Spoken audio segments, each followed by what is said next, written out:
Olá, galera! Nós estamos novamente aqui nos estúdios do Jornal O Globo, no Rio de Janeiro, acompanhando as correções desse segundo e último dia das provas do Enem.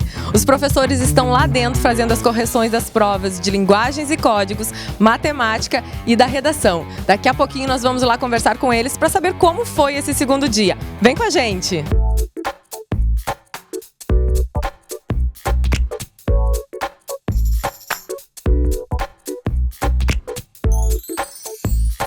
E a gente conversa agora com o professor de matemática, André Fantinelli, que está corrigindo a prova e logo mais você poderá conferir esse gabarito extraoficial no site do Jornal O Globo. Professor, qual a sua análise da prova deste ano? Olha, a gente não teve nenhum tipo de surpresa quanto a conteúdos. Fazendo uma comparação com o ano passado, por exemplo, em 2012, a gente teve uma questão sobre variância, que era um assunto que até então não tinha caído no novo Enem, e também teve uma questão de matrizes, que foi inclusive muito polêmica, porque esse assunto não estava no edital do Enem. Dessa vez nada disso aconteceu, todas as questões que caíram estavam dentro daquilo que costuma cair no Enem, quer dizer, em termos de conteúdo, não houve surpresas. Professor Márcio, o professor André acabou de dizer que não houve nenhuma surpresa em relação às provas dos anos anteriores. Mas há alguma questão com maior dificuldade para o aluno? Sim, certamente. A prova manteve o caráter de contextualização e questões que têm a ver com a vivência do aluno, mas nem por isso ela ficou fácil.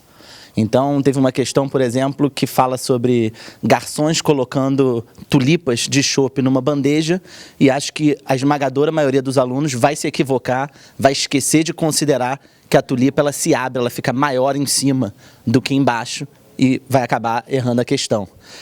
Além disso, teve o conceito de probabilidade condicional, que vem caindo no Enem, não foi surpresa para ninguém, mas que sempre oferece alguma dificuldade, o aluno se complica na hora de fazer o numerador, o denominador da probabilidade. E fora isso, no geral, acho que a prova de geometria veio um pouquinho mais pesada que a do ano passado. Uma outra questão também sobre o sítio, querendo ver qual era o tamanho de uma haste de sustentação que equilibrava dois muros de um sítio, e é uma questão tradicional de semelhança, mas que muitos alunos ficam nervosos na hora, tem mais variável do que ele está acostumado, e aí acaba errando. Professor, qual a sua análise sobre a prova? Olha só, a prova do Enem este ano, corroborando com a prova anterior na parte de tecnologias, na parte de ciências humanas, a prova veio mais complexa, bem mais complexa que os anos anteriores. É uma prova que exigia do aluno que está fazendo um raciocínio muito maior, exigia uma percepção maior, muitas questões, e já eram esperadas, inclusive a gente disse isso em nossa revisão, no nosso projeto 30 dias do QG do Enem, nós falamos da importância de o aluno perceber a imagem, então muitas questões envolvendo imagem. Houve uma questão apenas envolvendo um pouco de conteúdo gramatical, que era uma questão que envolvia o conteúdo semântico de um conectivo, e muitas questões na área interpretativa, muita questão que exigia do aluno o conhecimento do texto. Alguma dessas questões que a gente possa destacar?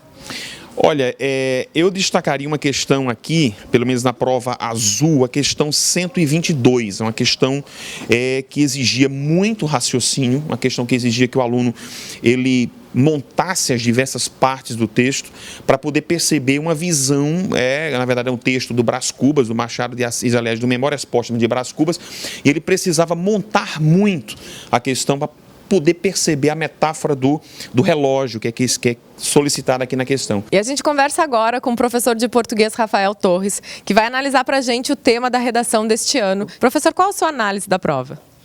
Oi, gente, tudo bem? O que acontece é que a prova de 2013 trouxe um tema um pouco diferente dos anteriores, na medida em que a gente está falando de uma proposta mais específica, canalizada para um determinado fato, que é a lei seca. A coletânea, inclusive, falava muito a respeito de como a lei surgiu, as propagandas que também apareceram no que dizia respeito à conscientização, que a população deveria ter em relação ao consumo do álcool e a direção, afastar uma percepção da outra, e fechava com uma campanha para que as pessoas que frequentam bares, restaurantes, não venham a consumir o álcool e depois dirigirem através das bolachas. Você que fez a prova sabe, tem aquela bolacha e o ímã, que aí repelia, dependendo da face da bolacha. Então, na verdade, a gente está falando de uma proposta que, como eu disse, difere das outras e precisa de uma percepção também diferente em relação à construção do próprio texto. Talvez tenha sido essa uma das grandes dificuldades dos candidatos esse ano. Como agir diante de uma intervenção que já foi dada?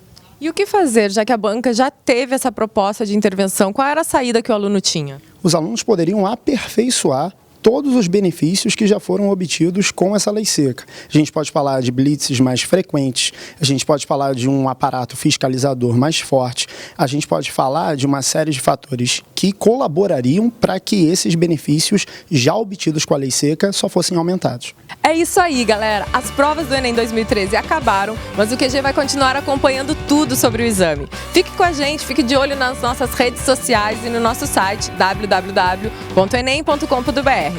Conte com a gente!